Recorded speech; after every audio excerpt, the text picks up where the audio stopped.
All right, let's see. Hi, hello. My name's Haley, and this is the Witch's Lair. Welcome back. We're actually in the middle of a new moon right now in Pisces and Pisces retrograde.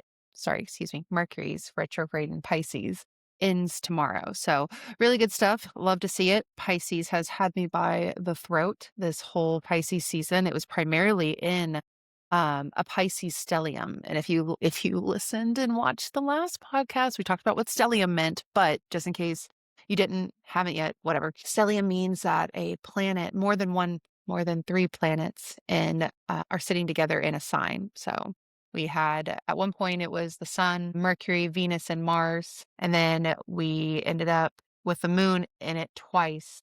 And right now the moon is in it again. And then Venus is no longer in Pisces. I actually don't know what it's in right now. I didn't look at it today. But anyway, so it's just been a lot of Pisces influence right now. And what that means is that, we're dealing with a very intuitive, empathetic water sign, and water is emotion. So a lot of feelings, a lot of coming back to yourself, looking inward, turning inward, maybe even shutting down a bit because Pisces can be very downward and inward with their energy. So during this time, you may have felt like something was off and you just couldn't tell why.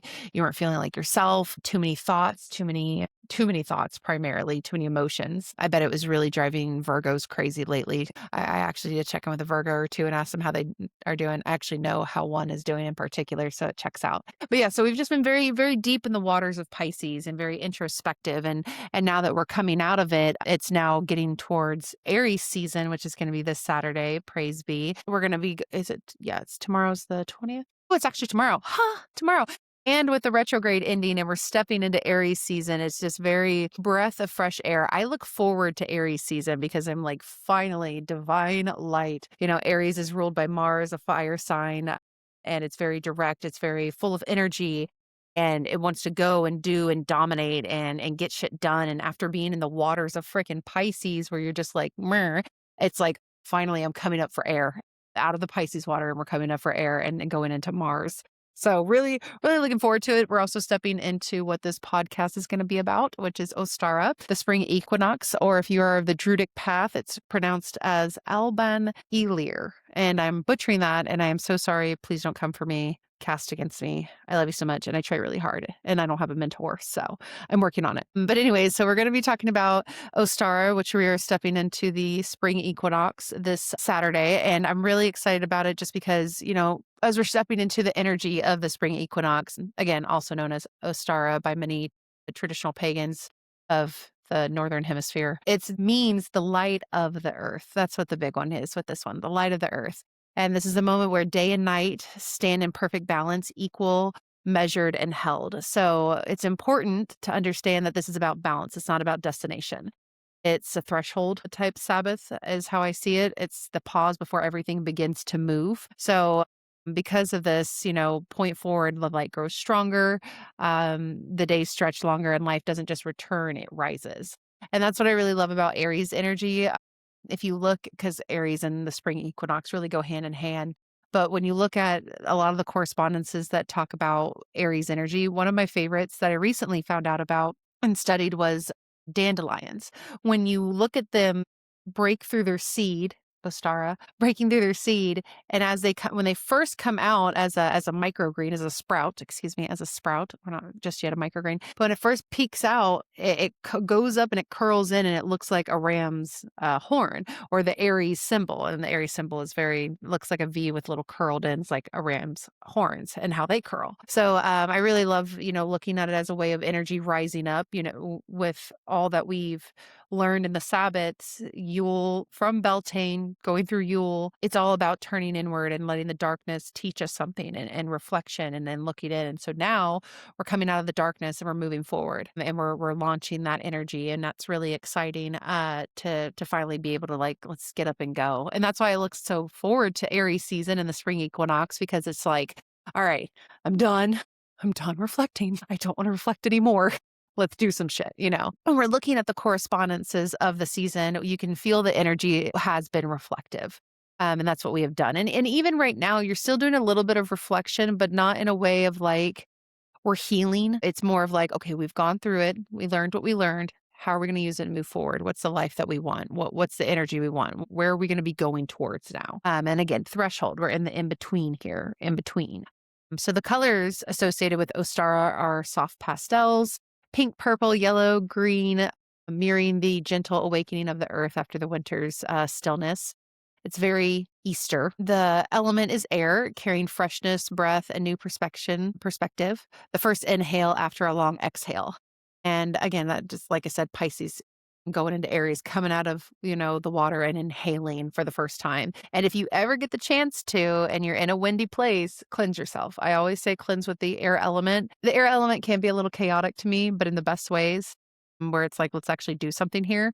And so if you're in a windy place, get out there, arms out wide, and just let it go and think about how you're trying to let the air take away all the negative energy and bring in fresh clarity so your mind can be clear because all the negative is gone. It's perfect time for it right now. So definitely get out there in your elements and get re-grounded and re-cleansed by the elements. But this is the time that the sun becomes a central focus again, warming, illuminating, activating. And Venus is often tied into this time as well, bringing in themes of beauty, love, fertility, and creation. Herbs associated with this season, like daffodil, dandelion, and nettle, each carry the essence of renewal, growth, and even purification. The birch tree stands as a symbol of new beginnings and rebirth, often linked to the goddess Ostara herself, a tree of initiation, of starting again. And the crocus, I say it wrong, so that's Crocus. One of the very first flowers to bloom breaks through the cold earth as a quiet but powerful promise that life is returning. And I geek out in this time when I'm driving around and I start to see wildflowers popping up on the side of the road because I'm like, she's back. Persephone is back. If you're a follower, you know that this is her time to step out and step back in. Some say that she started to step back in during Imbolc when we were planting the seeds. So, believe your own story. Honestly, I don't think she cares. But anyways, so Ostara traces back to pre-Christian celebrations of spring and the return of sun. It is the name of the Germanic goddess Ostara, a goddess of dawn and fertility, often depicted with a hare, symbolizing abundance, cycles, and life force. In Druidry, this same time is honored as Alban Eilir. It's Eilir. The light of the earth, marking not just the return of the light, but the awakening of it within the land and within us. Spiritually, this is where the deeper meanings begin for us. This is a season not just of new beginnings, like in a surface level way. It's more about an emergence. So, before something blooms, it has to break through. And I always like to see Ostara and the Spring Equinox really as those scientific videos where they have like the dirt in the glass container and you see the little bud finally breaking through. That's the energy of the Spring Equinox and the Ostara itself. It's this merging because before something blooms, it breaks through. And there is this moment where the seed no longer stays where it is and where remaining in the dark in the soil and the comfort of what was is no longer aligned. So we're no longer in the dark. That's not where our spirit needs to be. It's time to get out. And that's what the equinox is representing. It's the point where you're no longer who you were, but not fully who you're becoming just yet. So we're starting. It's a liminal space, a threshold. But it's important to know that when you're looking and working with this Sabbath, that it's not, balance is really important with this one. Like I was saying, it's really about balance itself, but not in a balance that we're meant to stay in. We're not supposed to stay balanced forever because, it's impossible to have that standard to say that I have to be balanced at all time. We have to be balanced. You have to be human. That's what you have to be. You need to be human and find the balance, and you'll have your days where you are balanced and you'll have your days where you aren't. And that's normal because, we're not meant to stay balanced forever, but because we are being asked to hold both, it's about the past and its future, the version of you that kept you safe and the version of you that is ready to expand. So dark and light existing together, not in opposition, but in transition. Because if you think about it with the days, they're starting to get longer. And so we're starting to get equal with the night again before the nights were longer and so forth. And that's what the summer solstice is, the longest day of the year, blah, blah, blah. It's balance, balance, balance, balance. Scales. So Venus being brought back into the topic because what do you see Venus with? Scales. Libra. Always hitting my mic. I don't know my own depth perception. Okay. Anyways, in many traditions, this is a time of renewal and rebirth. It's a time to release what no longer aligns, to plant new intentions, literally, And energetically, people are gardening right now. My parents have a farm and they are going ham. It's been amazing. They started their seedlings in during Einbolg, the point between the winter solstice and the spring equinox. Now we're here at the spring equinox, and now they're transferring all that germination and throwing it in the actual beds and in the ground itself. So literally, you're planting seeds of intention, but and energetically, But it's a time to reconnect with growth, fertility, creativity, expansion. But one thing I want to emphasize here is that growth isn't always soft. I mean, think about dirt itself. Spring isn't passive, it's active, it's rising, it's movement. Hello, Aries. Life pushing through the soil, roots stretching deeper, energy returning to the body. This is awakening energy. And that's what the spring equinox is about. It's about the awakening, the returning to the body, and the charge up of it all. To me, it gives very waxing moon energy. So waxing moon and Aries energy. But it's why so many spiritual practitioners are called to do ritual during this time. You might feel the draw to plant seeds or bulbs. Physically anchor your intentions into the earth. I love working in the dirt. I do. I went mudding recently, and just being in the mud and being in the earth element was just delicious. And getting out there and working in your hands is really something special. And I've once gardened in the rain, another layer to it. It was just get out there and connect. Find something that you can do. It's not always going to be perfect when you plant. I can't keep anything alive right now, plant wise. I keep one at my office, and that one I do because I'm an out of sight, out of mind girly. And if I don't see it, it's going to die. RIP. When I was in my first marriage and I was going through very, very hard times, I was very alone, very isolated. My plants were thriving because I sat with them all the time. I meditated with them. I cared and gave to them. And so, when you're feeling off, it's always good to just connect with dirt. So, but it's a time where people decorate eggs, symbols of fertility, creation, and potential. And honestly, in the economy we're in right now, I don't know who's still painting eggs, if they are, or if they're not. I will be bougie and splurge on some eggs at a tradition, just a cart. My favorite thing to see, though, is people using natural dyes to dye the eggs. I think that's really fun and really unique. And another way to get in with the earth and finding different things that do different things. Beets make red eggs. Turmeric makes like a soft yellow, whatever. But create an altar with flowers, candles, and symbols of new life. I think I'm going to try to find a way to start showing my altars when I do these episodes, because every season I swap out my altar to match the Sabbath that we're in. And I love my one for the living room that I have for Ostara. I love it. It's really cute. And I got a lot of things at the dollar store for that. The key to the dollar store is you get in right before the season starts. So if you were looking to get stuff for Easter, get in there at the tail end of, or at the end of Christmas, because that's when they start bringing the Easter stuff out. And that's where you're going to find your pretty stuff for cheap. Pro tip, get in there early, because if you don't, everybody else is, and they're going to swipe you out. So, but that's what I did this past time. And it looks really cute. I really love it. But yeah, so flowers, candles, symbols of new life. Spend time in nature, witnessing the quiet return of life all around you. Sit in meditation and ask yourself, what am I ready to step into? What am I outgrowing? What parts of me are trying to rise? Where is that shift? Where is it at? What can I let go of to move forward? And because ultimately, Ostara, Alban Eilir, is an invitation to not just start over, but to become. To meet yourself in the in-between space, to honor both where you've been and where you're going, and to trust that what's rising in you, within you, is meant to bloom. So this is the light of the earth, and it lives within you. And it's a really special time right now to really pull yourself in and look at where you're meant to grow. And one of my favorite things to do with that personally, because, I journal every day. I pull cards every day. I'm not really good about it on Saturdays. It's like I give myself the day off, but Sundays I like to reflect on the week and then talk about what we're going to do with the week to come. And I think that with going from Yule, from the winter solstice, and going into now the spring equinox, and that point in between that, and looking at that question that I said of what's meant to rise, what am I outgrowing? I look at the past year and look at the lessons that I've gone through and try to see the theme, the trend. For me, what's meant to rise, what I've outgrown. And it's a form of people pleasing that I didn't even notice I was doing. I was overextending.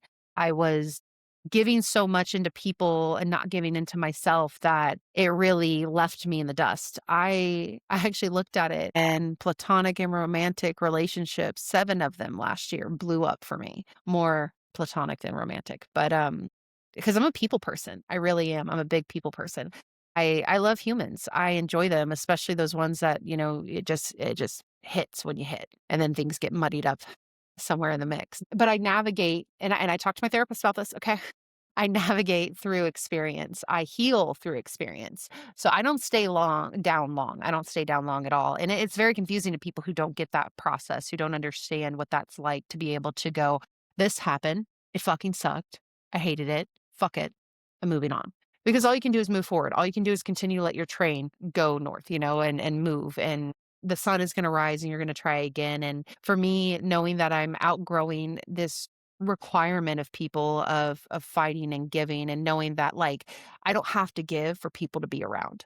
I give because I enjoy it, but it's not something that is going to keep people near you and have them show up for you as you show up for them. And the parts of me that are ready to rise is the person who's, I did this wonderful new moon meetup yesterday with Full Intention, which is a business here locally that does not only just crafting items and making things, but she also holds classes and moon meetups for free and things like that for the community. And we did this meditation that was very Pisces energy. And it was like something coming to the shore to you. And all that came to the shore to me was like this, almost like the bioluminescent algae that they talk about, and that's a thing, came up and to my feet, and all I could do was hold it and then just kind of let it wash all over me. And I think that the part of me that is rising is that divine light, ready to step into myself more in a way that honors who I am, this person who has a women's circle, who gives to her community, who wants to genuinely help other women. Stepping into that power and not worrying about all this noise that I'm getting of people's projections and their wounds and their bullshit, and knowing that no matter what, I know who I am. I know my truth. I know where my heart is. And so I'm really excited to navigate this next year in that energy, because I have not, especially this past year, I was not in that energy. And I'm really excited for that. So looking at the Aries season, looking at the new moon in Pisces and the spring equinox and getting out of a Mercury retrograde and all these planets shifting out of Pisces, I'm ready. I'm so ready. So may this spring equinox help you bloom, help you sprout, help you grow. I want it to fill you up with determination and drive, and to step out of the fog of Pisces, because we went through, we're closing out eclipse season, and we're closing out Neptune and Aries and Pisces retrograding, like lots of fog, fog, fog, fog. And now that we have discernment and we have clarity, I'm so eager to see where we all land and what that does for us. So may the sun guide you and the earth ground you. Until next time.